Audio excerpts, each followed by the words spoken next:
കിരൺ ചോദിച്ചോളൂ അദ്ദേഹത്തോട്. Good evening. I'm Salil from Abu Dhabi. ചോദിച്ചോളൂ. Good evening. Good evening. I'm from Kollam. And recently I moved in the same constituency. I moved a house from one village to another village.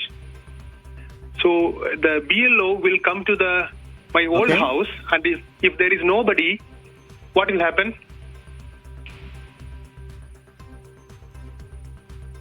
So your vote, wherever it is currently, the BLO will go to that house. Okay. If there is nobody there, you can ask somebody around that house, maybe the neighbor, somebody, relatives, or somebody who's there who can confirm your presence in that house. And that means that you are staying there, and somebody has to confirm that.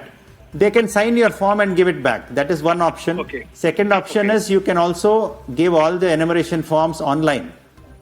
Okay, sir. One more, because my old house I recently rented. Some other family is staying. So in the same house there will be multiple voters at that. Okay. I already rented the old house. Okay. No. Okay, there is no problem at all. No issues. There's no problem. Okay. ശരി sir, ഇപ്പോൾ ഈ online അപേക്ഷയുടെ ഒരു procedure എങ്ങനെയാണ് sir? ഈ online അപേക്ഷയിൽ നമ്മൾ apply ചെയ്ത് കഴിഞ്ഞാലും അതിലൊരു ഫിസിക്കൽ വെരിഫിക്കേഷൻ പിന്നീട് ഉണ്ടാകുമോ? അങ്ങനെയുണ്ടെങ്കിൽ തന്നെ അതിന്റെ ഒരു നടപടിക്രമം എങ്ങനെയായിരിക്കും സർ?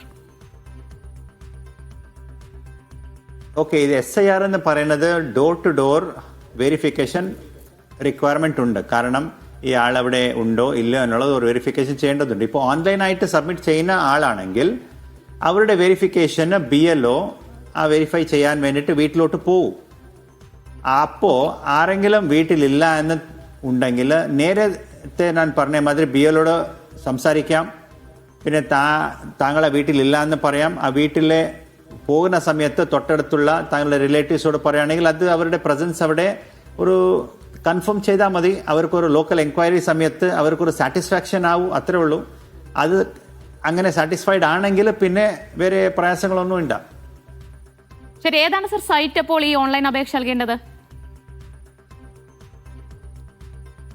സോ സൈറ്റ് എന്ന് പറയുന്നത് ഒരു voters.eci.gov.in എന്നുള്ള സൈറ്റ് ഉണ്ട്. അത് ഇലക്ഷൻ കമ്മീഷൻ ഓഫ് ഇന്ത്യ എന്ന് പറഞ്ഞാൽ അവിടെ പോയാൽ അവിടെ മൊത്തം സൈറ്റിൽ ഞങ്ങൾക്ക് കാണാം. ഗൂഗിൾ സെർച്ച് ചെയ്യാം. ഇല്ലെങ്കിൽ CO കേരള താങ്കൾ ഗൂഗിൾ സെർച്ച് ചെയ്താലും താങ്കൾക്ക് ഇമ്മീഡിയറ്റ് ആയിട്ട് വോട്ടേഴ്സ് കോർണർ ഉണ്ട് നമ്മുടെ വെബ്സൈറ്റിൽ തന്നെ. അവിടുന്ന് താങ്കൾക്ക് എല്ലാ ഡീറ്റെയിൽസ് അവിടെ കിട്ടും. 2002 മൊത്തം ഡീറ്റെയിൽസ് നമ്മളവിടെ വെബ്സൈറ്റിൽ നമ്മൾ പബ്ലിഷ് ചെയ്തിട്ടുണ്ട്. 2025 ലിസ്റ്റ് വേണമെങ്കിൽ താങ്കൾക്ക് അവിടെ കമ്പയർ ചെയ്ത് നോക്കാം.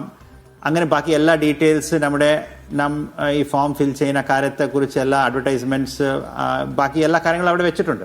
So CO Kerala Google search ചെയ്തിട്ട് താങ്കൾക്ക് വോട്ടേഴ്സ് കോർണറിലോട്ട് പോകുമ്പോൾ മൊത്തം ഡീറ്റെയിൽസ് അവിടെ അവൈലബിൾ ആണ്.